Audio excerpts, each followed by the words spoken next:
History of Champagne. Champagne is not merely a wine, it is a symbol of celebration, prestige, and artistry. Its origins lie in the cool northern vineyards of France, where monks first struggled to tame the bubbles that appeared naturally in their wines. By the 17th century, figures like Dom Pérignon began refining the craft, turning accident into mastery. Over time, champagne became the drink of kings and courts, flowing through Versailles and across Europe as the ultimate mark of luxury. In the 19th century, great houses such as Moët Chandon, Veuve Clicquot, and Krug perfected blending and aging, creating styles that endure today. Champagne's history is one of innovation and resilience, transforming a challenging climate into the birthplace of the world's most famous sparkling wine. Montagne de Reims. On the northern edge of Champagne rises the Montagne de Reims, a broad plateau crowned with forests and carved with vineyards that descend its slopes. This is the stronghold of Pinot Noir, a grape that thrives in the chalk and clay soils, producing wines of power, structure, and depth. The Montagne de Reims is Champagne's backbone, the source of intensity in many of the great blends. Its wines are full-bodied, muscular, and commanding, lending richness and authority to the region's sparkling symphony. Within its villages, each voice speaks with nuance. In Versailles, Pinot Noir shows precision and tension, wines that are firm and mineral-driven, built for longevity. In Bouzy, the tone is broader and more generous, with ripe fruit and bold character, wines that bring warmth and weight to blends. Other villages, Ambonnay, Mailly, and Versailles, each contribute their own shades of Pinot Noir, from elegance to raw power. The Montagne de Reims is not only about strength, it is about diversity within Pinot Noir. Its slopes, exposures, and soils create a mosaic of styles, proving that even within one grape, terroir speaks in many dialects. To taste champagne from the Montagne de Reims is to encounter its spine, the wines that give structure, depth, and endurance. It is the region's voice of strength, a chorus of Pinot Noir that anchors champagne's brilliance, ensuring that beneath the sparkle lies substance and power. Vallée de la Marne. Following the river westward, the Vallée de la Marne unfolds as Champagne's most generous voice. Here, the soils are more varied, chalk mingling with clay and sand, and the climate slightly warmer, creating the perfect cradle for Pinot Meunier. Meunier is often the unsung hero of Champagne. It ripens earlier than Pinot Noir, bringing fruitiness, charm, and approachability to blends. In the Vallée de la Marne, it thrives, producing wines that are rounder, softer, and more immediately pleasurable. These champagnes sing with orchard fruit, apple, pear, plum, and a playful freshness that makes them so inviting. Villages like Épernay, the beating heart of Champagne, and Aix, with its historic vineyards, anchor the valley's prestige. Yet it is the smaller villages, Coumieres, Châtillon-sur-Marne, and others, that showcase Meunier's true character, wines that are joyous, expressive, and often overlooked in favor of Chardonnay or Pinot Noir. The Vallée de la Marne is Champagne's voice of generosity. It adds warmth and fruit to the blends of the great houses, balancing the austerity of Chardonnay and the power of Pinot Noir.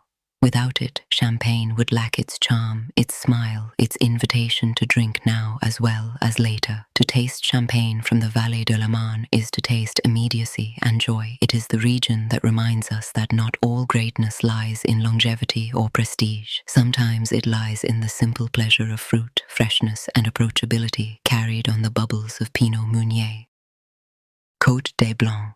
South of Épernay lies the luminous Côte des Blancs, the beating heart of Chardonnay in Champagne. Here, chalk soils gleam white beneath the vines, reflecting sunlight and storing moisture, creating wines of crystalline purity and elegance.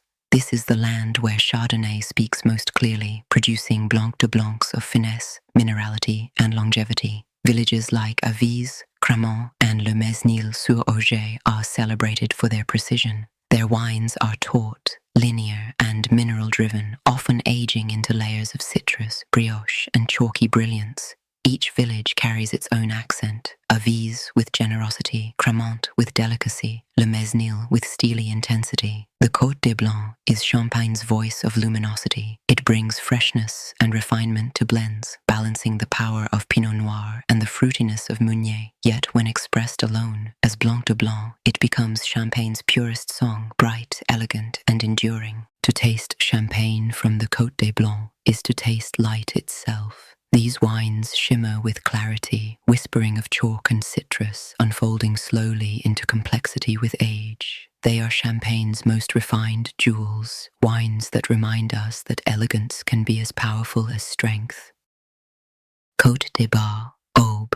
Further south, near the border with Burgundy, lies the Côte des Bars, Champagne's rising star. For centuries, this region was considered peripheral, its wines often blended into the great houses' cuvées. Yet today, the Côte des Bars has stepped into the spotlight, proving that its terroir is as noble as any in Champagne. Here, Pinot Noir reigns, thriving on Kimmeridgian limestone soils, the same ancient seabed that defines Chablis. The wines are ripe, fruit-driven and expressive, often showing notes of red berries, spice, and a supple texture. They bring warmth and generosity to Champagne, complementing the austerity of Chardonnay from the Côte des Blancs and the structure of Pinot Noir from Montagne de Reims. Villages like Les Rices are particularly celebrated, producing not only Champagne, but also still wines and rosé with remarkable character.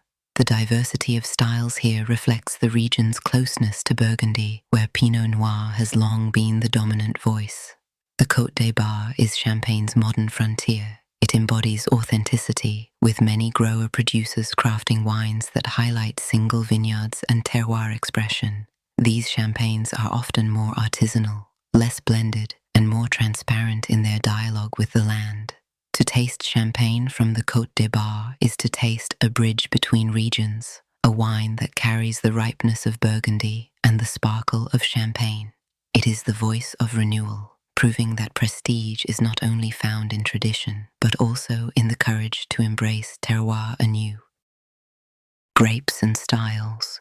In Champagne, 3 grapes form the orchestra, each playing its own distinct melody. Chardonnay is the voice of elegance. It brings minerality, finesse, and longevity, crafting wines that are crystalline and pure, often aging into layers of citrus, brioche, and chalky brilliance. Chardonnay is Champagne's light, illuminating the glass with precision. Pinot Noir is the backbone. It lends structure, power, and depth, giving Champagne its authority and weight. Pinot Noir is the voice of strength, wines that carry body and richness, anchoring blends with gravitas. Pinot Meunier is the charmer, fruity, approachable, and generous. It adds roundness and immediacy to Champagne. Meunier is the voice of joy, wines that sing with orchard fruit and playful charm, often enjoyed young.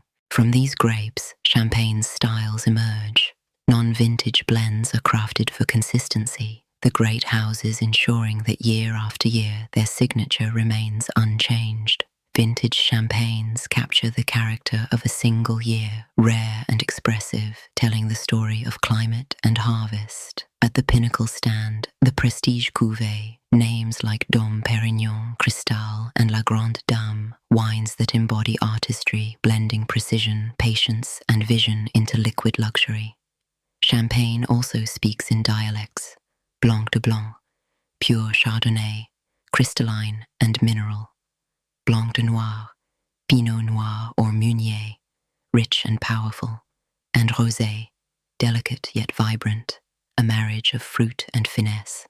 Together, these grapes and styles form Champagne's sparkling symphony. Chardonnay's elegance, Pinot Noir's strength, Meunier's charm, all blended or expressed alone. Each bottle a composition of joy, refinement, and artistry. To drink champagne is to hear this chorus, bubbles rising like notes in a song of celebration. Champagne is protected by strict AOC laws ensuring authenticity. Only wines from the Champagne region, produced under rigorous rules, may bear the name. Regulations govern grape varieties, yields, pressing methods, and aging. Non-vintage must age at least 15 months, vintage at least 3 years. The classification of villages into Grand Cru and Premier Cru reflects terroir quality, with Grand Cru sites like Avize, Ambonnay, and Le Mesnil-sur-Oger revered worldwide. These laws safeguard Champagne's prestige, ensuring that every bottle carries the integrity of its land and tradition. Champagne is more than bubbles. It is the alchemy of chalk, grape, and patience. Montagne de Reims gives strength, Vallée de la Marne offers fruit, Côte des Blancs brings elegance, and Côte des Bars adds ripeness. Together they form a sparkling chorus, blended with artistry by the great houses and expressed with purity by grower-producers. To drink champagne is to taste celebration itself, a wine that has risen from humble beginnings to become the universal symbol of joy, refinement, and triumph.